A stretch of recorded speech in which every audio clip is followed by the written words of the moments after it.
Let's begin the final session. And what better than to have two very eminent people, Madam Preeti Saran, and may I take the liberty of informing this august house, as taking a cue from Madam Lakshmi Puri, उनका ये ससुराल college है, तो इनका भी ये ससुराल college है. And we have the distinguished Shankar Sharma Saab, Ambassador Shankar Sharma Saab, and they will talk about why do we need this solidarity of the South.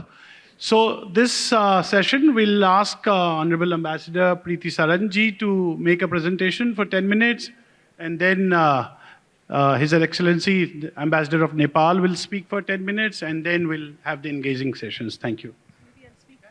I'm extremely excited to be here today at Hindu College, which was mentioned by Professor Singh as my Sasural college.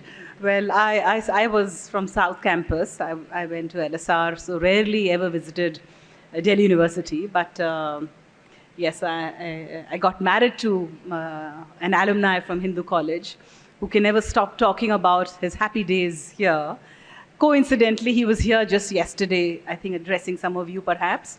And he returned home so excited. I thought I must let you all know that for him, that was the high point of his day yesterday. And we've shared pictures with families and friends about his trip here. So that makes my visit here that much more exciting and important. But what makes it even more exciting is the fact that I get to interact with all of you. I think the presentation has already given you a big overview of what is the issues about global South, as in the developing countries, as against the North, which is really the developed world, which has actually driven the agenda for the last 8 decades. After the Second World War, really it was the victors of the Second World War. And it is quite obvious even today, when you look at the membership of the Security Council, the General Assembly at the United Nations is, of course, represented by all the members of the United Nations, countries big or small, and it's always one country, one vote. But on key security strategic issues, the decisions are left only to these 5 members who were the victors of the World War. They're called the Permanent 5, which is USA, UK, France, Russia, and China. And the fact that India is not there, today, you would have read today's headlines as the fact that we have crossed China in terms of population, and we represent 1/6 of the world's humanity, that we are the largest democracy in the world, that we are the youngest nation in the world, and all of you are really the future of this country. And when 1/6 of the world's humanity stays unrepresented at crucial decision-making bodies, like the UN Security Council, or whether it's the Bretton Woods institutions like the IMF, World Bank, or some of the other institutions, obviously you know that the current institutions, global institutions, do not represent the voice of the South. You just heard in your presentation how our Prime Minister had convened a virtual meeting of the Global South, and this was done with the intention of preparing for our G20 summit. Have you heard of the G20 summit? I presume you all have. Please raise your hands, those who have not. Okay, one hand went up thinking I was asking about the G20. So it's good to know that you all know about the G20. It is a group of 20 nations, the most powerful nations, who hold this membership really to address issues of global concern. It was formed at the time of the global financial crisis, starting 1999 and really in 2008. And India is a member of it. Though we are a member of this very important group which takes decisions on important global concerns and global growth, the fact that under India's presidency, our Prime Minister decided to hold this global summit of the South, his main intention was to meet with the leaders of other developing countries, fellow developing countries, to listen to their concerns so that when the G20 summit takes place in September this year in India, we are able to, as chairman of the G20, able to plug the concerns of the G20. That is one aspect. The second aspect, as you heard in the presentation, was that our association with, we are of course a part of the developing world, and our association goes back from the time that we received independence, where our effort was to help other fellow countries in Asia and Africa to get out from the colonial yoke and to help them fight for their independence. And even though we were ourselves a very young, struggling nation with very limited capacities, we took upon ourselves this responsibility of trying to help the global south and what is today considered part of our development cooperation activities. And in that context, we were happy to see and very thrilled to have my co-panelist, Ambassador Sharma from Nepal, His Excellency. Nepal, of course, as you know, is our neighboring country. 5 of our states share open borders with Nepal, and our relationship with Nepal is unique, bound by very open borders, as I mentioned, and very strong people-to-people contacts. There is a treaty, a bilateral treaty that we have with India and Nepal. What makes this relationship very unique is the fact that under this treaty, we provide national treatment to each other's nationals. And so there is a very strong defense cooperation between the Nepalese army and the Indian army. And more than that, the fact that Nepalese nationals can actually join the government services, including the fact that we are very proud of the fact that our Gurkha regiment in our Indian army actually still continues to recruit soldiers from Nepal. That is the kind of intensity where any Nepalese national can seek employment anywhere without a work visa, without anything, which is a very unique relationship we share only with 2 countries, which is Nepal and Bhutan. And I don't think it can be replicated anywhere else. Even in the European Union, where what is called the Schengen visa, there are still a lot of obligations about countries visiting or working in each other's countries. This kind of a national treatment is very unique to India-Nepal relations. And in that context, Nepal also has been a very important development partner of ours, and I'm sure Ambassador of Nepal, His Excellency Mr. Sharma, will definitely speak more about it. I thought very quickly in these 2-3 minutes, I'll wrap up by literally mentioning to you the fact that, one, the G20 provides a very important opportunity for India to showcase the concerns of the developing countries who are considered the global south. And you heard in your presentation by your colleagues talk about climate change, about the war in Ukraine, about so many other problems that afflict us today, where the global south was not responsible for creating the mess. For example, the war in Ukraine. That was not created by us, but the shortages of fuel, fertilizer, and food that we suffer in Asia, in Africa, and Latin America is a result of a conflict that's taking place in Europe, which we did not start. We are not parties to the conflict, but we have to suffer.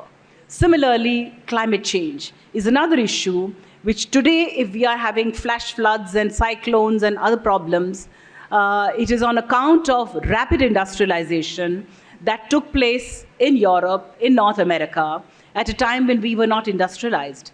Today, we are being told to curtail our development activities so that we can help contribute to climate change. But there is something called a historical responsibility of those countries in Europe and North America that industrialized rapidly and whose activities from 100 years back is today what is causing us the climate change. So there's something called a climate justice and common but differentiated responsibilities that we have to take, where the countries of the global south, who are the biggest victims of climate change, have to put forth. Likewise, debt traps. You will hear of major crisis that has happened in Sri Lanka, in Pakistan, in several other countries in Asia and Africa, as a result of all kinds of unviable lending practices of other countries, which comes to address, or rather the global south becomes a victim of these, because they've always been the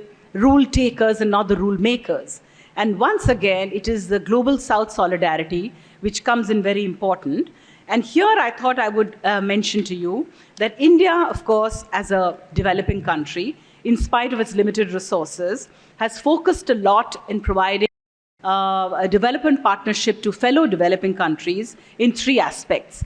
In providing them lines of credit so that they can build their infrastructure, build institutions, build other areas for their development activities.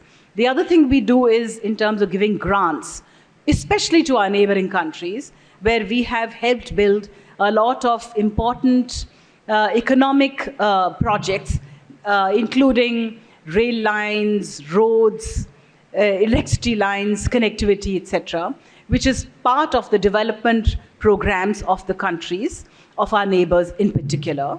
And the third is in terms of training and capacity building, where we have undertaken a lot of this work because our own experience of development cooperation is something that can be replicated.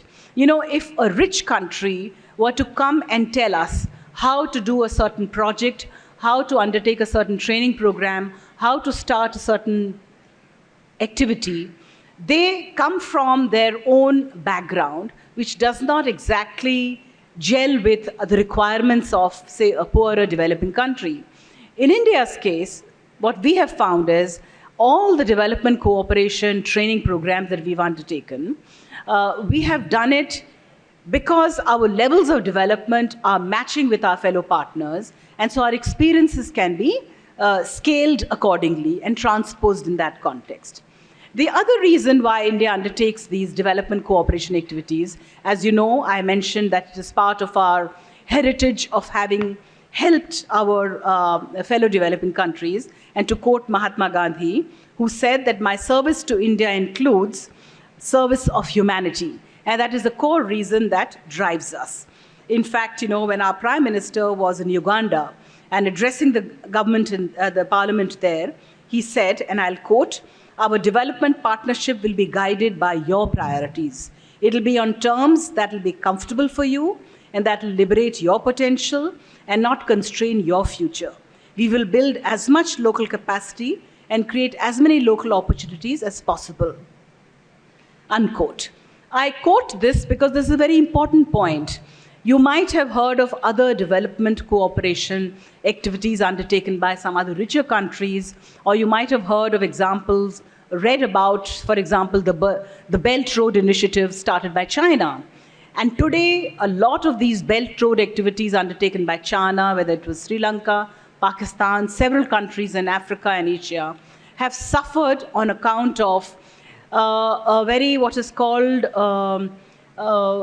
unviable, debt trap that some of these countries have got themselves into, or very unviable, environmentally damaging, degrading projects, which have not helped in the local economy, but merely served maybe China's strategic interests. So that is the other point I thought I would highlight.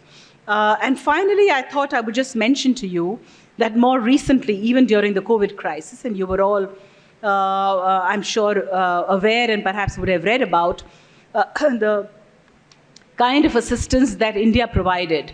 Apart from providing 2 billion doses of the vaccine to its own people, we had to, of course, protect our own people first. But at the same time, we provided over 235 million doses of the vaccine and other essential medicines as part of our Maitri vaccine project, where we reached out to of course, our neighboring countries immediately and to other developing countries. And most of these were provided on grant basis. And even where they were not provided on grant basis, the cost of medicines and vaccines and other medical equipment that they would receive from India would be 1/10 the cost of what they would get from anywhere else. But India's outreach in terms of its development cooperation, it's not just restricted to, as I mentioned, providing lines of credit or assistance or capacity building and training, but it has also been associated with reconstruction of a lot of cultural heritage sites, including in Nepal with the Pashupatinath and in Bhutan and in Myanmar and Sri Lanka, etc. in Vietnam, a country where I have served. So these are some examples of yet another India's desire to look at the entire global south as part of what is we call the Vasudhaiva Kudumbakam. That is, the world is one family, where even as we grow and develop, we are prepared to share our successes, our own experience, and we've already reached out to our partners in the global south to help them with some of our most recent examples, whether it is the digital platforms that we have developed, it's CoWIN, where's the Aadhaar, whether it is linking of the UPI that has come up or the various experiences in terms of the number of unicorns that have come up in India. These are some of the examples where India would be very happy and continues to be part of this, assisting countries of the global south as part of our very core important of our diplomacy. And I'll stop here and be very happy to take questions. Thank you. Thank you, Ambassador Saran. And I think before we start the question session, I think it's pertinent to hand it over to His Excellency Sharma Saab. Good afternoon and namaste. Professor Singh, Ambassador Preeti Saran, faculty members, distinguished guests, and fellow students. It's a great honor for me to have been invited to this panel discussion on the solidarity of the South. This is a very important topic and it has a need for greater discussions for a number of reasons. Number one, South is growing at the fastest rate in the world. China used to grow at the fastest rate. Southeast Asian countries were growing at a very fastest rate. Now India is growing at one of the fastest rates in the world. Actually, the fastest rate in the world. But there are some other countries like Vietnam, I think, also growing very rapidly for the last several decades. So Southeast Asia, South Asia, East Asia, many of these countries are growing very rapidly. And just, I think Professor Saran, Secretary Saran was mentioning that in terms of population share, the South has a big share in terms of the total size. And not only that, the capacity of South has enhanced very significantly. So there is a greater need to have the South and South cooperation, and there is a potential too. I think Secretary Saran has mentioned many things about the possibility of South-South solidarity. I would like to focus on some of the practical things that have been discussed and also that is in the agenda of G20. First of all, I think digitization. India has done a great achievement and leapfrogging in the area of digitization. It's not only that, today India has done so much progress in the area of digitization. India's basic strength, the number one strength over the last few decades has remained in the IT technology and its application. So that is one of the areas where India has the greater advantage. Now what we are talking today is, I think, India's strength on UPI, what they call Unified Payment Interface. It has a potential to link India with several countries, and then it will have a longer-term benefit in tourism, in transferring the money for the workers, as well as for the business people. So just to give the example, I think India has done this interface, United Payment Interface, with many other countries. The last one was with Singapore. Now Nepal, Bhutan, number of these countries in South Asia, Southeast Asia, they are also trying to do that. I think if we can expedite this kind of payment system, then it will definitely enhance the tourism in the area, business opportunities in this area, and also it's much easier to send the remittances from one place to another. So you can do it through the mobile phone, with the mobile number. You can do it with some kind of other codes or Paytm kind of activities. So this is one of the areas where real-time money transfer takes place, will benefit a lot of people, and then India is trying to expand that one, and then we should take benefit out of that, this United Payment Interface. The second area, I think, which is often talked in almost every area, is on the climate change. The climate change area is, if we talk about South Asia, this is like a continent. Although we call it subcontinent, but this is like a continent. The reason is that we have high Himalayas, we have oceans, we have islands, we have a number of problems that has been created by the weather conditions and climate change. So this is a basic kind of experimental place or the laboratory for all kinds of environmental challenges and potential, how to address these potentials. So if we are talking about the Himalayan areas, in Nepal we have an institution called International Center for Mountain Development, Integrated Mountain Development. They are doing lots of research in the area of mountain climate change and its impact to the livelihood. Similarly, I think in India, we have ocean here and islands here. And then India has lots of capability in this area to share the experiences, research, and the applications of the technology that has been developed all over the places in the area of climate change. So I think this is one of the areas where we can benefit out of the cooperation in this region, mainly because of our experiences and diverse geographical and ecological condition of the region. The third area I just would like to mention is about the electricity grid in this area. The reason why I am saying this will have greater benefit to the entire region is that countries like Bhutan and Nepal, they have a huge potential in generating the hydroelectricity. So now most of the countries, they have their own target of reducing the carbon dioxide emission, greenhouse emission. So I think that is one of the areas where we can have a greater cooperation and all the countries will benefit. Countries like Nepal and Bhutan, they will benefit in terms of getting the revenue from the consuming countries like India and eventually it will be Bangladesh, Myanmar, Sri Lanka in the region basically.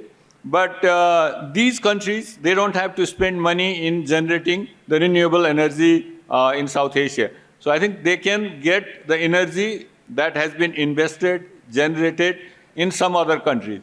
I think that there is a greater prospect for cooperation in this area. So Nepal is also trying to see how we can integrate the entire region in the electricity. Nepal, India, Bangladesh, I think we all have bilateral electricity agreement for exports and imports of electricity. Similarly, Bhutan and India. But if we can integrate, I think it will be win-win situation to most of the countries. And this is also linked to the climate change. So this is one of the areas which also have the potential. The other areas I think I would like to just touch upon is about the tourism. So our countries like Nepal and India, as Secretary Saran was mentioning, I think there is a free open border. We can travel from one country to another country without even taking the passport and visa. The identity card will do. So similarly, I think in terms of proximity, there are so many countries in terms of the diversity, like Maldives, Sri Lanka, Bangladesh, Nepal. We have all kinds of ecosystem in these areas. So tourism, basically this is one of the areas where we can strengthen in the future. The Ramayana circuit, when we are talking about the religious or spiritual tourism, basically there has been two areas of cooperation that has already started between Nepal and India and number of other countries in the area of Ramayana circuit and also Buddhist circuit. And there are so many air connectivity issues. I think there are many air connectivities between the cities of one country to another country. But in the meantime, a lot more needs to be done. Otherwise, I think if we cannot develop the region, people will start traveling to, and then that's already happening actually, Bangkok, Southeast Asia, China, a number of other countries. So I think this is one of the areas where we need to develop not only the tourism products, but also the connectivity and how we can facilitate the tourism in this area. The last one I just want to touch base, because when we talk about G20, people talk about the supply chain, whether that's about the food, fuel or fertilizer. Because when we saw this crisis between Russia and Ukraine, there was a lot of shortage of food, fuel, and fertilizer. So the supply chain is very important. When we talk about the supply chain, I think India has also developed the capacity to invest in other countries. Nepal, in the meantime, is also trying to see how we can get more investment in the area of hydropower so that we can generate more electricity and sell it to other countries, including India. The second area is we are also trying to develop a special economic zone where I think the countries like India, Sri Lanka, Bangladesh, or even other countries, they can invest in the special economic zone and industrial estates and industrial corridor that Nepal has developed in this area. India has the strong competitive advantage in investing in Nepal. As for example, I think in terms of language, culture, food, proximity, I think a non-existing hassle in terms of traveling between the two countries. So I think these are some of the strong advantages. But in the meantime, if anything that is produced in Nepal can come to India duty-free, quota-free, anything that is produced in Nepal can go to European community duty-free, quota-free, except the arms. Anything that is produced in Nepal can go to several other countries, including the United States, under the GSP facilities. So I think Nepal is also trying to develop our investment climate. But in the meantime, if there are investment opportunities in the region enhanced, mainly through the development of infrastructure, connectivity, trade rules and trade policies, investment policies, I think that will also create a lot of potential in enhancing the growth and prosperity in the region. So I think there are so many other things, but these are some of the areas where I thought is more practical, doable, and they are also in the agenda of G20. Thank you so much.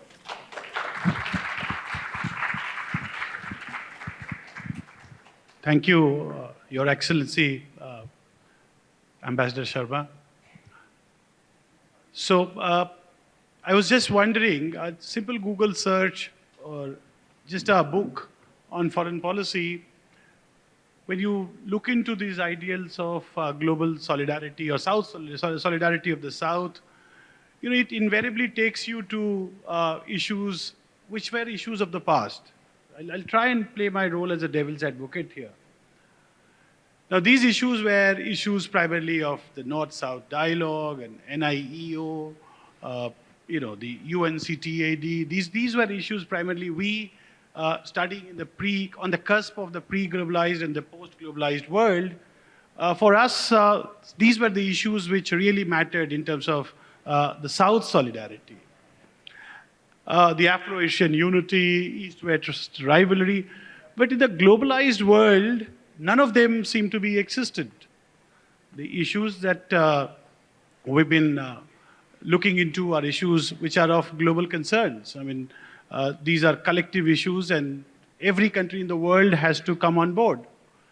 So, particularly climate change, climate justice, we may call it, drug issues, gender issues, digital divide. So does it really make sense to talk about this solidarity of the South, particularly given the fact that there is a developing world, a rising power, making rapid strides into that kind of the community of international international relations that we often talk about? So does it really make sense in that sense? No, what we are talking today is the potential of South-South solidarity has enhanced. So it's not that we'll not be able to, or we should not be able to have the solidarity or the dialogue between North and South. As for example, just to give you one example from Nepal, I think most of the students in Nepal, they would like to go to either Europe or the United States. Now, if I see the statistics today, still, number one destination is Australia. I think it's not India these days. The reason is that there are several reasons. I don't want to go on into that. So still, I think there are advantages from the North. But what I'm particularly talking about is the strength that has that we have in South Asia, as for example. So India is very proud of UPI. There's so many billion transactions per day or per week.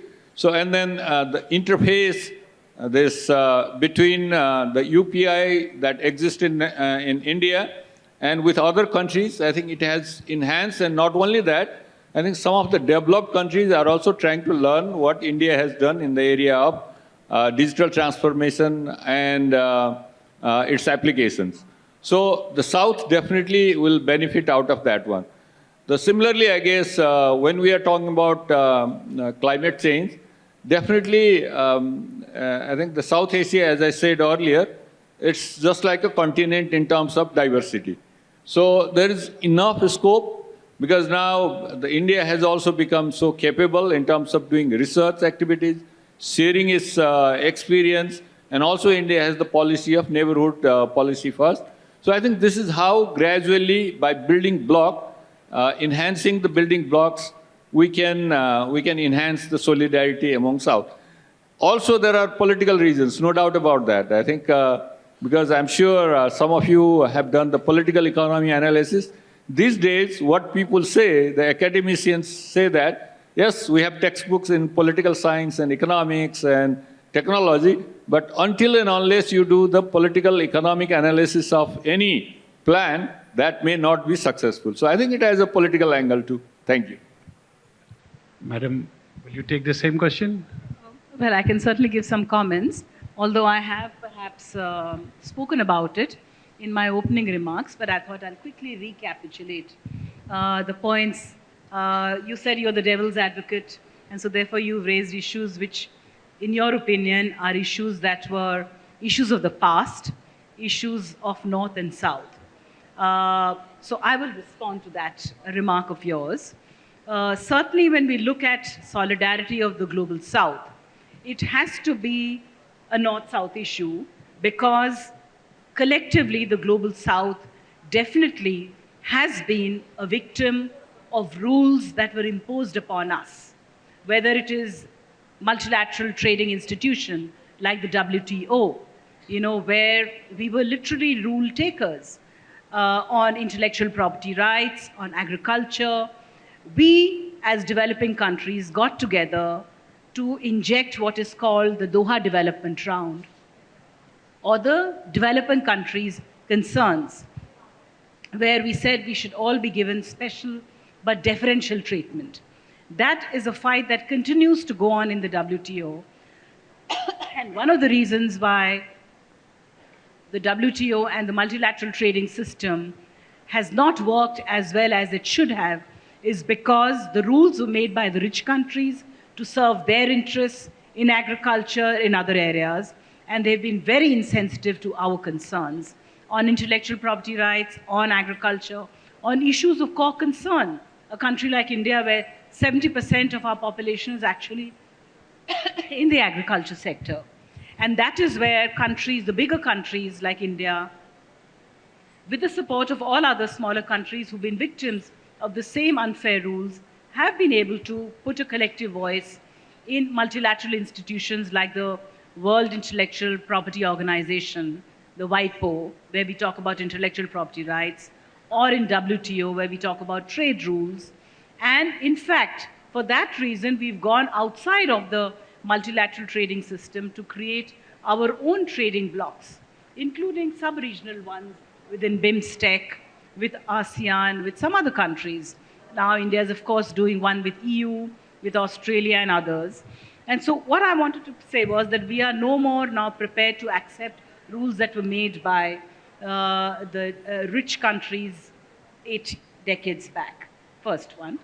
Then in terms of the items which are now on the agenda as part of collective addressing by the Global South, these are not issues of the past anymore. Climate change, again, we are victims of it, and we are collectively talking in terms of climate justice, of financing and technology, so that we do not compromise on our development goals and objectives, and yet remain responsible citizens. So that's the other aspect. On supply chains, Ambassador Sharma already mentioned. Yet another issue which is of great importance to developing countries has been the fact of unviable, unsustainable debt burdens that they've had to take on account of international institutions, where the global south is collective, and India has been in the forefront of talking about restructuring of these loans so they're viable and they do not put countries into perpetual poverty and debt traps. The other areas where I think I just mentioned again, and I'd like to just repeat for the fact that it should not get missed out, is that we as developing countries can set the example for others on issues where we have had some successes. Some of our own examples on the digital platform, on bridging the digital divide. The solutions that we've come forward are not only going to be solutions for just the global south. In fact, the kind of solutions today India can talk about, whether it's in terms of entrepreneurship, creation of unicorns in the fintech and other digital applications, is something where we can teach the rest of the world about it also. So there is more to global South solidarity than what was traditionally discussed earlier. Thank you. Thank you, Madam. But just taking on from there, if the 20th century was about nationalism, 21st century seems to be about cosmopolitanism. And this whole idea of solidarity and global justice seems very intuitive, but the fact remains that if you see the attempts by the developed countries, just as issues started becoming important, and just as the UN started believing in issues like the negotiation for trade and development, what we see is the issues got shelved off, and instead what we had was WTO and a globalized system. The question is, if these institutions have been helping the developed countries to impose their agenda and to serve their own interest, the question is, why would these countries agree for any sort of reforms, no matter what pressure we might exert? No, I think this is a difficult issue, no doubt about that. I think, so there is, I think being a student of economics, what I will say is that the many countries go by their economic strength also, to a large extent. So if you are talking about even today, I think the problem is, where is the market? I think the market is growing in the developing countries, but still the market, the big market, we find it in the developed countries. So that will have a major implications on the negotiations that we do in many fronts. So that will have some implications. The unity among developing countries, if that can happen, that will have a major impact in terms of the negotiation in many areas, including in the area of agriculture subsidy, climate funding and climate change. So I think this is basically the geopolitical situation, the political division. I think that will have a lot of implications in all these negotiations. But the strength, the major strength of the developing countries is rising, and rising very fast. So that's the reason, I guess, the South-South solidarity will have a major implications and interventions basically in the global issues. So that's my feeling. But in the meantime, I guess regional blocs, regional cooperation, regional applications of some of these activities that we are discussing today, I think will also have some major implications in the medium to longer term.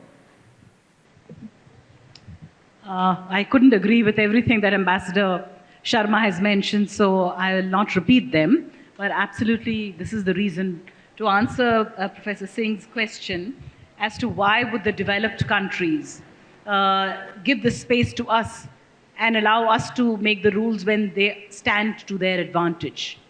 I think Ambassador Sharma has already mentioned everything that matters, but I will simply put it in a very simple sentence.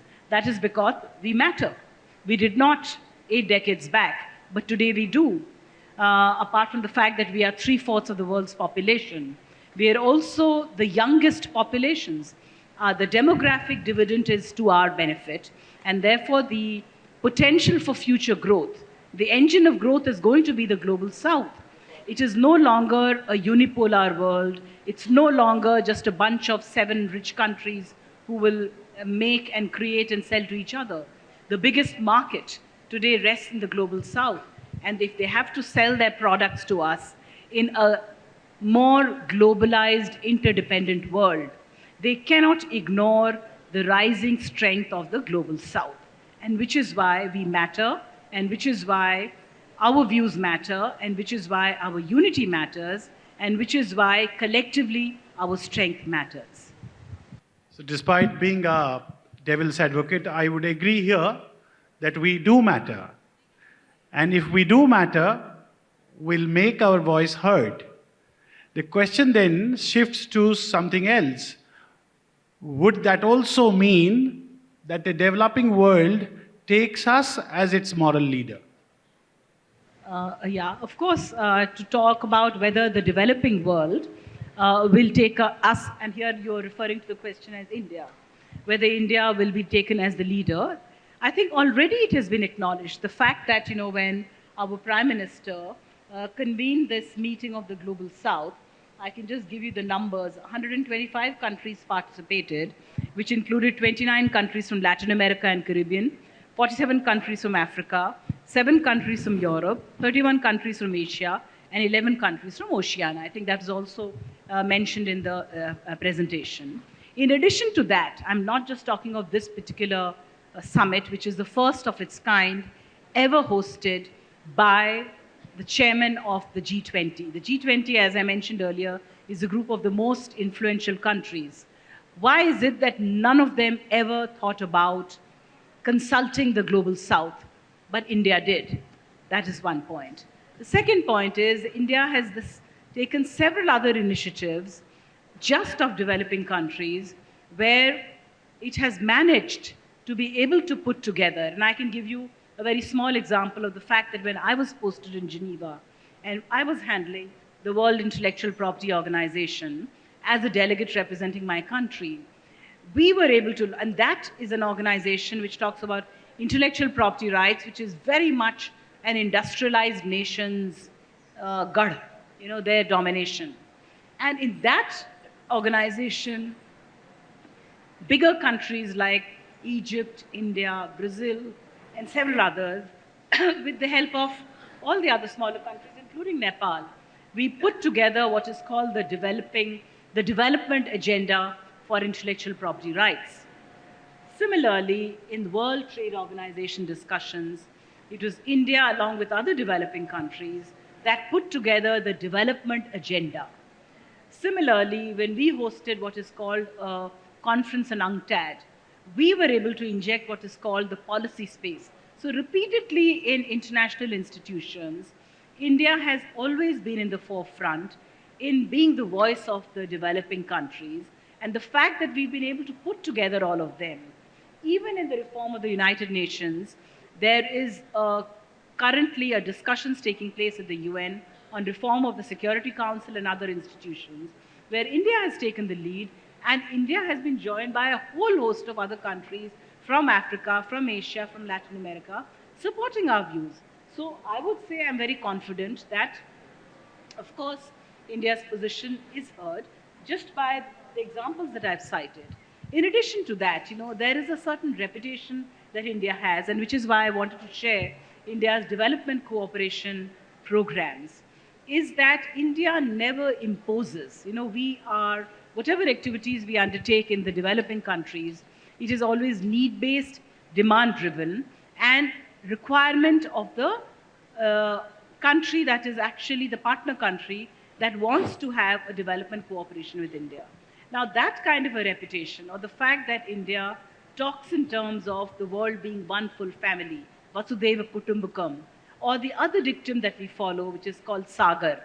We are a maritime power, as we are also continental power, and we talk about what is called the security and growth for all in the region.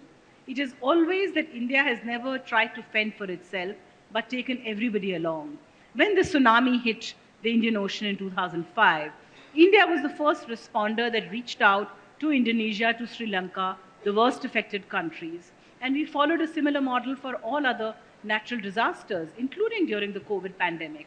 I give you these examples to say that India has led by example, and therefore India has always been accepted amongst other developing countries as somebody who can represent their cause. Thank you. Okay, so do you see, Madam, then the leadership that India provided in the Voice of the South Summit as some kind of a repackaging of the same moral force which has been with us for long, or do you see it in a different way? Well, I don't want to hog the entire discussion, but I would not call it repackaging for the simple reason that while we followed the best practices of what we did from the very beginning, just in the last decade, just the quantum of our development, cooperation, activities and outlay, the budget that we've put aside has more than doubled. And with our focus on our neighboring countries and countries in Africa.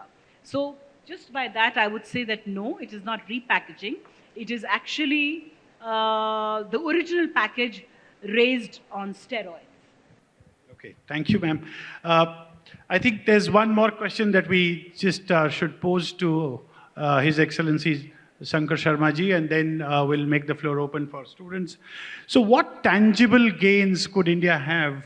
Could you, as the ambassador of Nepal to India, may foresee as India goes on as a rising power and plays its role in the G20? I think when I talk to different ambassadors in New Delhi, I think the most important part is the India's market size. I think the India's market size is so big, the fastest growing country in the world. So that will have a major impact to the Indian G20 presidency as well as the India's say in the global market, because they don't want to lose the market, because that becomes number one. And now, number two is basically about the political issues also, which they talk about. When we say the political issue, I think there are so many other things, Indo-Pacific strategy, and there are so many other geopolitical issues where India will have a major say and India's role will be major in this area. So I think these are the two major factors. Plus, when we say the market, not only there's the rate of economic growth, but also the inclusion. We also talk about the size of the population. So there are so many factors. But very briefly, I think for those two major factors, I guess the India's role, strength, and voice has definitely strengthened in the global community. Plus, the regional perspective, I guess definitely neighborhood policy first. And our Secretary Saran ji was mentioning about the debt issues, where India has a very positive role to play and has started playing on this debt issue of the developing countries and least developed countries. So there are many other issues, but I guess these are the two major issues which will have a major implications, and then the countries will listen to India. Thank you. Okay, so as ma'am answers this, so we would have time only for 2 questions. So, okay, so, I mean, volunteers, you identified 2. Meanwhile, ma'am will take this question. Thank you, Professor Singh. I will, of course, I'll avoid repeating what Ambassador Sharma has already mentioned, but I will just point out or repeat to you an important aspect of India's foreign policy. And that is true of foreign policy that is followed by any country. Ultimately, a foreign policy of any country is intended to help forward our own domestic issues. And so to that extent, we are, of course, living today in a multipolar world, and we have developed a series of a web of partnerships with our strategic partners, with our neighborhood, with our extended neighborhood, with the intention of naturally forwarding India's core interests in terms of our strategic interests, our political interests, our economic interests, our cultural interests and influences. And that is what has helped us stand, I would, non-aligned is now not the word, but I would say maintain or retain our strategic autonomy in the face of, whether it is the war in Europe or elsewhere, where we maintain our strategic autonomy with the intention of forwarding our core interests. But at the same time, when we forward our core interests, we also don't lose track of our inherent values. There's something called our interests, which is to forward our domestic interests, but also there is something called our core values. And those core values of representing the voice of the entire global South, or representing our core values of peace, of sovereignty, of territorial integrity, of pluralism, of oneness of universe, Vasudeva Kutumbakam, as I mentioned earlier. Those core values also are retained when we pursue our foreign policy. I think both our speakers have very well highlighted why this G20 matters to us.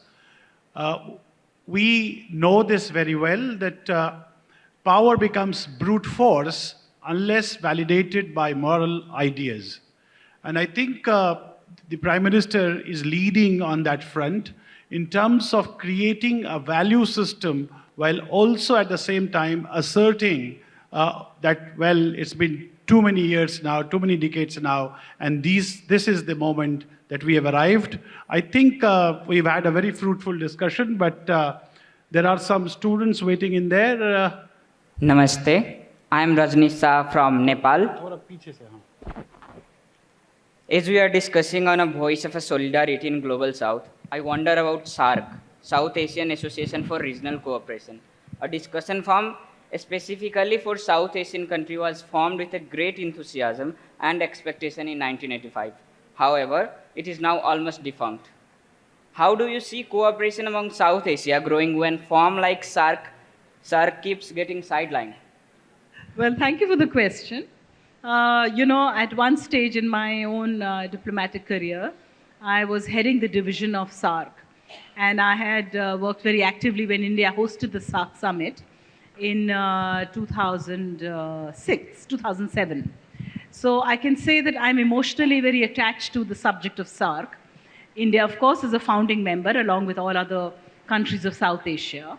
There is a lot of potential that SARC has. However, the problem with SARC is that one country in the membership of SARC has stalled issues on account of cross-border terrorism, which has made it impossible for SARC to function. That is as far as that aspect is concerned. But it is not just terrorism that is a problem. Even instruments that emerged out of SARC, like the SAFTA, the SARC South Asia Free Trade Arrangement, SAFTA. Member countries are obliged, and India as the bigger country had in fact given extra concessions to the LDC countries and the smaller countries. But there are certain obligations of free trade as part of the South, which we as member countries, 7, 8 countries, are supposed to adhere to. When you sign on to an agreement, you have to adhere to the requirements. But again, it is the same country, Pakistan, which refused to provide the access to Indian goods, which it is obliged to as part of that agreement. Once again, there was another institution, in fact, which came about as a result of the SARC summit held in 2007, and that is called the South Asia University. The building is there in Delhi, the institution is already running. However, member countries are obliged to pay a certain contribution for running the university, and it is on a graded basis. The largest country, India, contributes the largest amount. India has put in the entire capital expenditure for building the university campus. Other countries have to put in their fair share. Even the smallest country in SARC has paid their contributions. Only one country that has been the repeated offender is Pakistan. Now, if you're going to create institutions in SAARC where that one country repeatedly stalls the processes, obviously it's not working. It may work in the future, but that does not mean that we do not believe in regional cooperation. If SAARC doesn't work, we'll find some other way. It's like a river that flows. एक पत्थर आपके सामने आएगा, पानी कहीं और से चला जाएगा. So we have found within SAARC there is a provision called sub-regional cooperation, and India, along with Nepal and Bangladesh and Bhutan, have started what is called a BBIN cooperation. Bangladesh, Bhutan, India, Nepal, sub-regional cooperation. We've also worked along with Nepal and other countries of the region in what is called the BIMSTEC, the Bay of Bengal Initiative for Multilateral Technical and Economic Cooperation.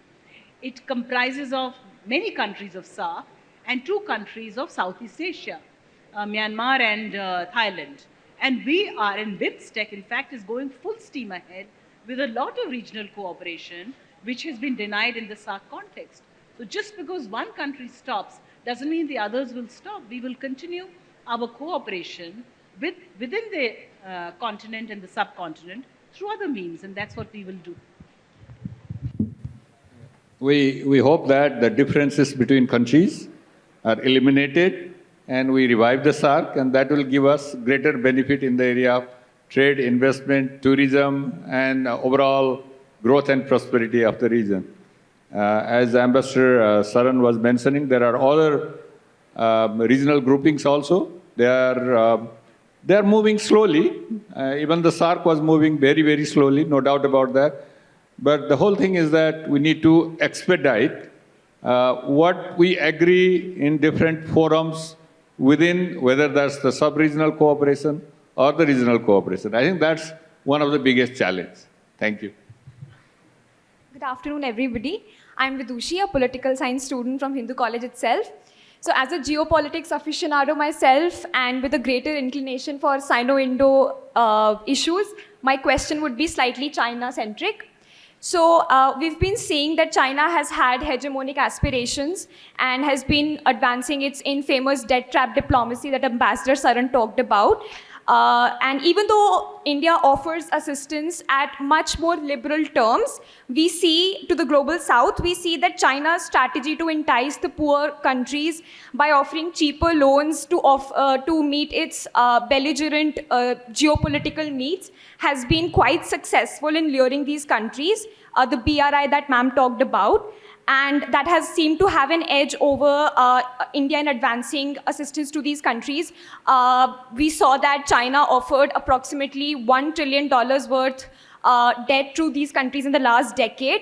So my question is, with India leading the G20 for this year, how can India leverage our presidency at G20 to provide debt relief to these countries? Because what we see right now is an economic recession looming, with these vulnerable countries suffering even more with what is happening in Ukraine, and then the 3 Fs being affected. So that would be my question. Thank you. So it's a very long-winding question. I would request Hindu College to do a whole session on India-China relations. But I can say that as far as China is concerned, or India-China relations are concerned, I can only use the Facebook expression. You talk about relationships, it is complicated. So we would like to, of course, have good relations with China. They are, of course, today USA is our largest trading partner, but China is an important trading partner for India. And I think China can be an important partner for us in multilateral cooperation, whether it's climate change, whether it's reform of multilateral institutions, etc. But what has happened in the last 2 years is something that has turned public opinion completely against China. They have changed facts on the ground. We have lost soldiers to agreements that have been in position for the last 3 decades, and they go and change those agreements, which we've adhered to so far. So I think at the moment, the relations bilateral are not good. But on the question of China's enticing the poor with its Belt Road Initiative, I think it's really for these poor countries. You know, initially, of course, the Belt Road Initiative showed a lot of promise, and India was the first one that had expressed its cravings, primarily because the China-Pakistan economic corridor ran through Indian territory, you know, so that was impinging upon India's sovereignty and territorial integrity. And that is what India had objected to. And that was initially when the BRI was initiated. You would be amazed to know that all those countries in Europe, in Africa, in Latin America, in Asia, who signed on to, I mean, I know that Ambassador Sharma might say he has a very good experience with the BRI projects that they are undertaking in Nepal. I'm sure several other countries have similar experiences which are positive. The fact that China provides economic opportunities to smaller countries is there. But point is that there are also several horror stories, and I'm not just talking of Sri Lanka, I'm not even talking of Pakistan. Imagine their closest partner, where they describe the relationship as higher than mountains, deeper than oceans, sweeter than honey, and so on. What's happened? Look what's happened to their economy today in that country, and certainly the BRI has contributed to that. But I have just recently done a study in another forum where we were studying the BRI, and I was shocked to discover the number of countries in Southeast Asia, in Latin America, in Africa, who have suffered on account of huge environmental degradation, horrible labor conditions, and other issues that have come as a result of BRI. So, of course, it is for the recipient country to go through, you know, if it has been a non-transparent process of trapping you into an arrangement, it is obviously a problem.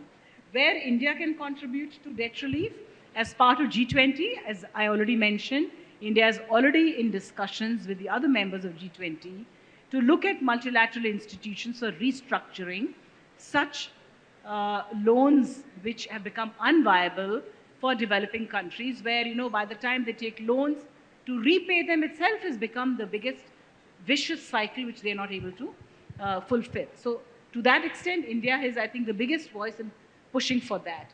Where else can India help as far as developing countries are concerned? Obviously, we don't have that kind of wherewithal, say, that a rich country has in providing loans and grants. I already mentioned to you where we can, we do, but we don't put such unviable unconditionalities that other countries do.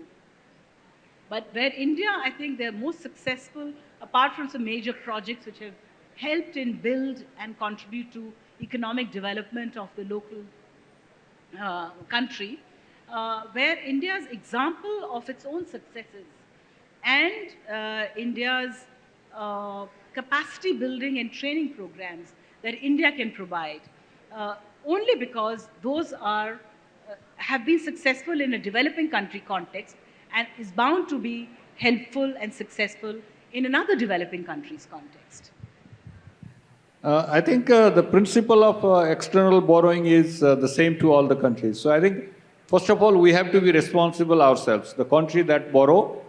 In terms of rate of return, the terms and conditions of the loan, I think that has become very suspicious these days. So the terms and conditions of the loan, type of projects that they would like to support us. So I think these are some of the fundamental things that we have to be very cautious about that one. But these days, I think there is also a question about the role of the creditor. So if you have money, would you like to give it to anybody with very high interest rate and very tough conditions? Yes, there are certain countries, they would like to take it for political reasons, for different reasons. But I think there is also a voice these days that there should be some kind of scrutiny to the creditors also, in terms of to what extent that loan will have the environmental degradation, to what extent that will have implications to the death trap, and to what extent these loans are being used in the priority projects. So I think these are some of the issues that has been raised these days by if there should be any scrutiny or code of conduct to the creditors also. So I think it's between the lender and borrower, just like in the bank, but we have to avoid certain things for political reasons. Thank you so much. Thank you, Ambassador Shankar Sharma ji, and thank you, Madam Preeti Saran. I think we had some nice discussions. May I close this session by going back to one of the articles that one of our panelists early in the morning, Lakshmi Puriji, had written for the Indian Express, where she did say that India's G20 presidency comes in good times and bad times. The good times because it offers us a platform for the great economies and the great polities to come together, deliberate on issues of global concern. It comes in a bad time because of the war, climate change discussions, the differences on that. We've had off-tracking of the SDGs. So I think to what extent, and it is very obvious that Prime Minister Modi is not leaving any stone unturned in making it and driving it in a way that India can or would ultimately become a lighthouse, to quote Madam Puri's phrase, lighthouse for the world. Thank you so much, the two great speakers. We'll close this session right now. Thank you.